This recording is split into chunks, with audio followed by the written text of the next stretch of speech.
آج کی ویڈیو میں آپ کو سناؤں گی ایک نوجوان اور خوبصورت لڑکی کی کہانی۔ سب سے پہلے ہمارے چینل کو سبسکرائب کریں اور ویڈیو کو لائک کریں۔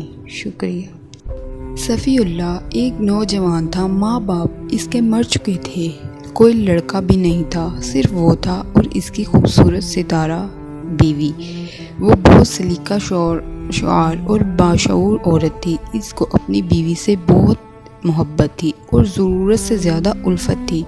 ایک دن کی جدائی اس پر گرا تھی اور اسی بے پایہ محبت نے اسے تلاش معاش پر نکلنے سے باز رکھا، یعنی وہ گھر پر ہی رہتا تھا، کام پر نہیں جاتا تھا۔ ایک دن اس کی بیوی نے اب شوہر سے کہا کہ باپ دادا کی جائیداد کب تک ساتھ دے گی؟ اگر یہی دن رات رہا تو ایک دن غربت آ کر رہے گی۔ اس کے شوہر نے کہا کیا کروں، اور گھر کی جدائی اور تمہاری محبت باہر جانے کی اجازت نہیں دیتی، دل نہیں کرتا تم جیسی بھولی اور نو عمر لڑکی کو ایسے گھر میں اکیلا چھوڑ کر جاؤں۔ اس کی بیوی نے کہا زمانے کا یہی دستور ہے کہ مرد کو باہر نکلنا پڑتا ہے تلاش معاش کے لیے، تمہارے جیسا خیال اگر ہر کسی کا ہو جائے تو دنیا بند ہو جائے۔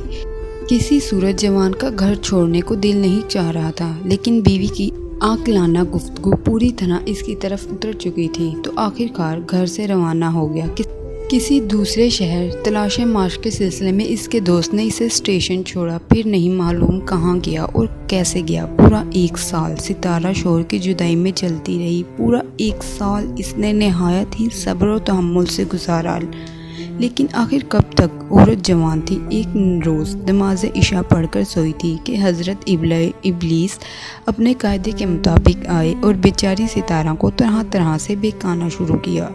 اس حد تک ستارہ کے نفس امارہ اور نفس صالحہ میں جنگ ہوئی۔ ابلیس نے نفس امارہ کو ترجیح دی اور نفس صالحہ کو شکست دے دی۔ اس کے صبر کا پیمانہ لبریز ہو گیا۔ ستارہ کے محلے میں ایک بڑھیا رہتی تھی جو دور دور تک مشہور تھی۔ اس وقت اس نے خادمہ کو بھیج کر بڑھیا کو بلوایا اور خلوت میں لے جا کر اس سے کچھ دیر تک سرگوشی کرتی رہی۔ بڑھیا کو بلانے کے ساتھ سمجھے کہ میں کس مقصد کے لیے بلوائی گئی ہوں۔ ستارہ نے اپنی خواہش بیان کی، ساتھ یہ بھی کہا کہ وہ کسی کو نہ بتائیں، اور یہ بھی کہا کہ جوان ہوں اور اعلیٰ ظرف ہوں تاکہ میرے راز کو افشا نہ کریں۔ بڑھیا نے سر سے پاؤں تک ستارہ کی بلائیں لی اور بہت سی دعائیں دی اور نکل آئی ستارہ کے گھر سے۔ راستے میں چلتے ہی چلتے نوجوان کو بڑھیا نے تجویز کر لیا۔ بڑھیا ایک نوجوان کو لے کر جا رہی تھی کہ اس نوجوان نے کہا مجھے حاجت ہوئی ہے، تم اس جگہ ہی رکو، میں یہیں آ جاؤں گا۔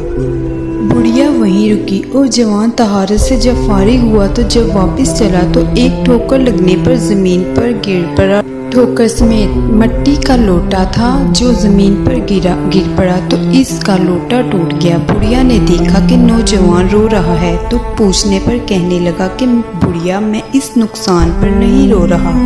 تو بڑھیا نے پوچھا کہ کیا ہوا ہے؟ تو نوجوان نے ایک چیخ ماری کہ 14 سال سے یہ لوٹا میرا ہم راز تھا، کسی نے آج تک میرا ستر نہیں دیکھا، ورنہ یہ تو میں بھی جانتا ہوں کہ بازار میں اچھے سے اچھا لوٹا مل جاتا ہے۔ اتنا کہہ کر وہ چلتا بنا اور بڑھیا ناکام ہو کر اپنی راہ پر چلی۔ جب گھر پہنچی تو ستارہ بے چینی سے اس کا انتظار کر رہی تھی۔ ستارہ خوشی سے اچھل پڑی کہ بڑھیا کوئی شکار ڈھونڈ کر لائی ہے، مگر بڑھیا نے کہا کہ صبر کے ساتھ اطمینان بھی رکھو، آج شکار مل تو گیا تھا مگر تقدیر کو کچھ اور ہی منظور تھا۔ ستارہ کو سارا ماجرا بتایا تو ستارہ رونے لگی، تو بڑھیا کے پوچھنے پر کہنے لگی کہ میری قابل نفرت زندگی پر مجھے افسوس ہوتا ہے۔ شیطان کے بہکاوے میں آ کر میں نے اپنے شوہر کو دھوکہ دینا چاہا، ایسی بے حیا کی زندگی سے تو موت ہی بہتر تھی۔ افسوس نوجوان نے ایک بے جان لوٹے کو اپنا سطر دکھانا پسند نہ کیا، اور میں ایک غیر مرد کو اپنا سطر دکھانے کے لیے خوشی خوشی راضی ہو گئی، مجھے خاوند کا خیال بھی نہیں آیا۔ تو اس ستارہ نے توبہ کی اور دونوں ہنسی خوشی زندگی بسر کرنے لگے۔ اس ستارہ کے طفیل بڑھیا نے بھی توبہ کی اور توبہ کرنے پر اللہ نے اس بڑھیا کے لیے ایسے رزق کا انتظام کر دیا کہ وہ حیران رہ گئی۔ ستارہ کا شوہر بہت پیسے کما کر لایا اور اس کا شمار شہر کے امیروں میں ہونے لگا۔ تو ستارہ کی مدد کرنے کے لیے گھر کے کاموں میں مدد کرنے کے لیے اس بوریا کو بلوا لیا اور اسے کام پر رکھ لیا۔ اسی طرح وہ ہنسی خوشی اپنی زندگی بسر کرنے لگے۔